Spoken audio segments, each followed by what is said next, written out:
प्रीतिया यारी कितना सताई, दूसरा के नाम के मेहंदी रचा के, दूसरा के नाम के मेहंदी रचा के, भैलू चीज पराई प्रीतिया यारी कितना सताई।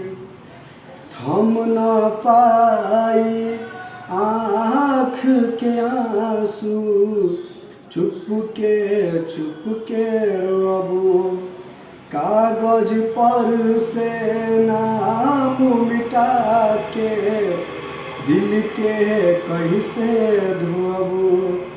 और कि चाह के भी तू भूल न पैबू, बतिया साच छुपाई प्रीतिया यारी कितना सताई।